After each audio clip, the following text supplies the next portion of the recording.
When the humans first greeted us, we were beyond cautious. We, too, were what the galaxy calls Deathworlders. Except our case was actually far worse than theirs, if you can believe it. We did not have the luxury of living on a world tolerant enough of us to advance our technologies nearly as fast as the humans did. I believe the farthest we got on our own was what they called steam power, and even then only in very few of the larger settlements. To grow up on the surface of our homeworld was to know dread at every waking moment. For what few of us were able to survive long enough that we were able to form memories, our elders taught us how to fight, how to kill, how to best make use of the spike-tipped horns evolution had granted us to fend off the beasts of the night, how to use our claws and fangs to rend the flesh of what few creatures we could consider prey instead of deadly predator. But more important than to fight was how to think, and one thought was above all others: to treat every being you encounter, even your own kind, as though it would not kill you without hesitation, nay, that it was not planning on doing it at any moment was insanity. So when the first human diplomats appeared, descending from the heavens and stepping out of their ships from the stars, we just sighed and mentally tacked on yet another threat to the pile. We were among the last of the settlements they approached. Despite the good tidings we heard from what few outsiders we allowed inside the 3-meter thick steel walls of our tribe's home, barely enough to keep the night beasts out and worthless against the terror beasts of the sky, we remained cautious.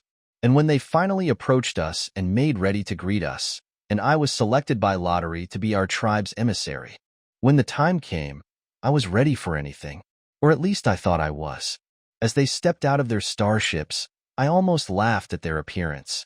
Soft skin, little fur save for what paltry wisps graced the top of their heads, teeth and claws that clearly had no chance of being able to pierce the flesh of even the least of the creatures of this planet, much less being of any use in combat.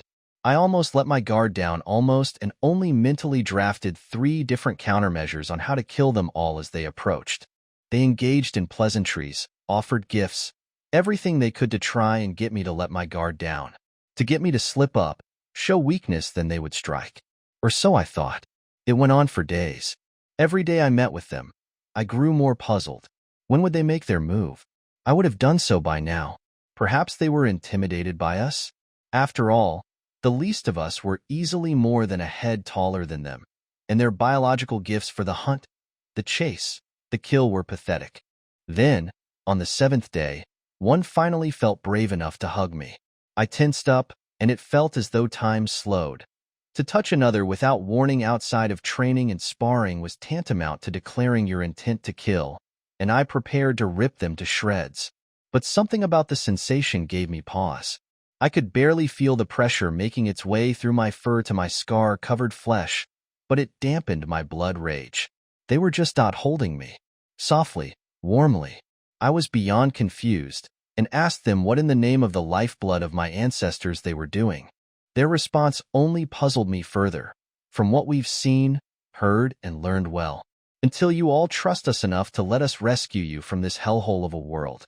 You guys need this more than anything else we can offer. It was so unabashedly strange to touch another without meaning to kill them. And yet, that sensation, that feeling was unique. Touch, warmth, care, calm, trust. It was alien literally. But though I didn't know it at the time, they were right. We did need it. I needed it. There's a saying that I only learned later was quite popular among the Deathworlders of the galaxy. You don't know you're a Deathworlder until you've left home. In that moment, that brief moment of compassion, it allowed me that much. To leave that world, if only mentally, for an instant. If the customs of these visitors were such to allow themselves to be vulnerable, despite their biology, despite their weakness, despite what I had believed to be common sense, did they legitimately have no ill intentions towards us? Against my better judgment, no. Not just that, against everything I had drilled into me for as long as I could remember, I let my guard down and slowly, hesitantly, returned the hug. Just standing there, sharing in that gentle pressure, savoring that moment, one unlike anything I'd ever felt before. It felt good? Yes, good. Interacting like that with another, with no intent for violence, bloodshed, ending the lives of others. It was nice. It allowed my mind to relax for just a moment and let go of the death, The stress, the blood, the violence, the pain, the loss, the grief, the pressure, the paranoia, the anger, the bitterness, the hatred, the spite, the sadness, the fear, all my constant companions, kept bottled up and tucked away deep inside me. All the things that I believed had protected me all those years. And then the bottle cracked. It didn't register when I started shaking, and I don't remember how I ended up on my knees, unable to stop myself violently sobbing. But the human just hugged me tighter, gently brushed their hands through my fur, and softly repeated 4 words, over and over.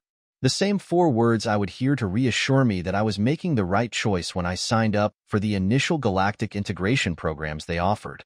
The same 4 words I finally realized for myself as I looked out at the world I very gladly left behind for the last time.